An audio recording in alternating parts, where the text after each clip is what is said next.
Shalom saudara, ini adalah 3 senjata perlengkapan Allah berikutnya, yaitu perisai iman, ketopong keselamatan, dan pedang roh, yaitu firman Allah. Mari kita baca firman Tuhan terlebih dahulu yang diambil dari Efesus pasal yang ke-6 ayat 16 sampai 17. Dalam segala keadaan, pergunakanlah perisai iman. Sebab dengan perisai itu kamu dapat memadamkan semua panah api dari si jahat. Dan terimalah ketopong keselamatan dan pedang roh adalah firman Tuhan. Yang pertama saudara, perisai iman. Perisai iman adalah perisai besar yang biasanya sekitar 4 kaki dan 2 kaki yang terbuat dari kayu, kulit, dan baja. Perisai melindungi prajurit dari tombak, panah, dan panah api. Tepi perisai ini bisa dibangun bahwa seluruh lini tentara bisa berpaut perisai dan berarak ke dalam musuh seperti dinding yang padat. Hal itu menunjukkan bahwa orang Kristen tidak dalam pertempuran sendirian. Iman yang disebutkan di sini bukan iman yang menyelamatkan, tetapi iman yang menghadapi kehidupan, yang percaya kepada janji-janji Tuhan. Panah adalah rasa takut, khawatir, dan perasaan yang tidak menentu dalam menghadapi hidup. Bila ditambahkan api, menjadi panah api berarti sudah membakar di hati dan pikiran kita.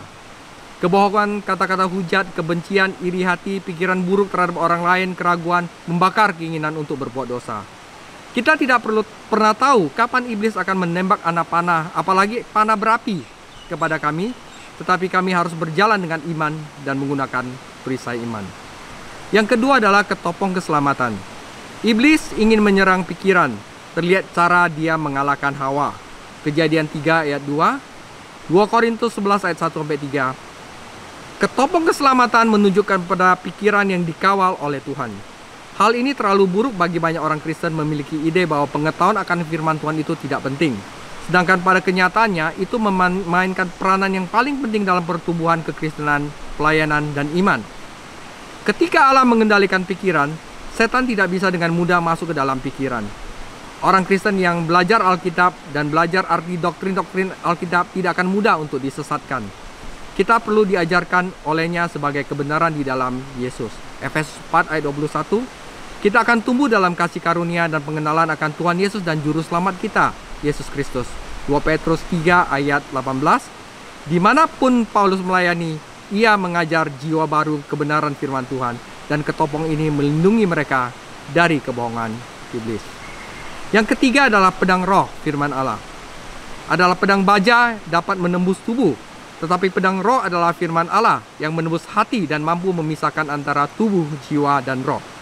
Semakin Anda menggunakan pedang fisik, akan menjadi lebih tumpul. Tetapi menggunakan firman Tuhan hanya membuatnya lebih tajam dalam hidup kita. Pedang fisik membutuhkan tangan seorang prajurit, tetapi pedang roh memiliki kekuatannya sendiri. Karena pedang itu sendiri hidup dan kuat.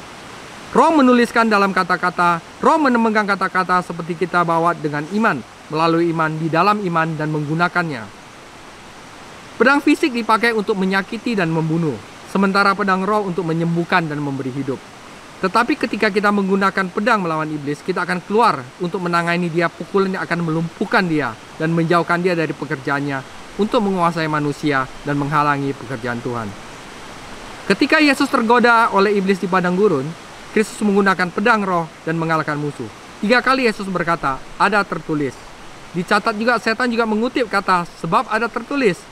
Tetapi dia tidak mengutip itu dengan konteks yang benar dan mencoba untuk menggunakan firman Tuhan untuk membingungkan jiwa yang baru. Semakin baik Anda tahu firman Tuhan, semakin mudah itu akan menjadi buat Anda untuk mendeteksi kebohongan iblis dan menolak tawarannya. Sebagai penutup saudara, saya juga akan menggambarkan bahwa 3 senjata perlengkapan Allah ini sebagai gambaran dari Yesus Kristus. Yang pertama, perisai iman. Iman kita ada di dalam Yesus Kristus, Galatia 2 ayat 20. Ketopong keselamatan, Yesus Kristus adalah keselamatan kita, Lukas 2 ayat 30. Dan pedang roh, firman Allah, Yesus Kristus adalah firman Allah, Yohanes 1 ayat 1. Demikian sharing saya, Tuhan Yesus memberkati.